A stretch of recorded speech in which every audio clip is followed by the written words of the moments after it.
87 minute পর্যন্ত inter Miami 3-1 ব্যবধানে পিছিয়ে। অনেক সমর্থকরা তখন ধরেই নিয়েছিলেন এই ম্যাচেও হারের কষ্ট নিয়ে মাঠ ছাড়তে হবে মিয়ামিকে। লিওনেল মেসি মাঠে আছেন বলে আবার কেউ কেউ অধীর আগ্রহে স্বস্তিদায়ক কিছু দেখার অপেক্ষা করছিলেন শেষ মুহূর্ত পর্যন্ত। অবশেষে মিয়ামির ত্রাণকর্তা রূপে বরাবরের মতোই আবির্ভূত হলেন মেসি। 8 মিনিটের মধ্যে দুর্দান্ত ফ্রি কিক গোলের সঙ্গে এক অ্যাসিস্ট করলেন আর্জেন্টাইন এই মহাতারকা।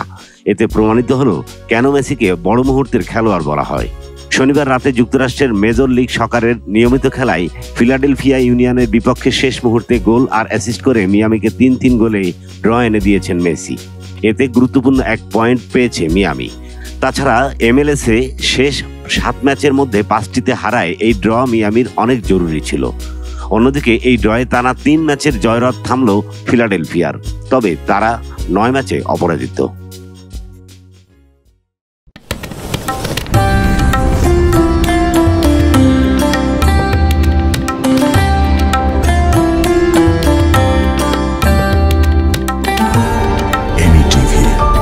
স্বাধীন বাংলার স্বাধীন কণ্ঠ।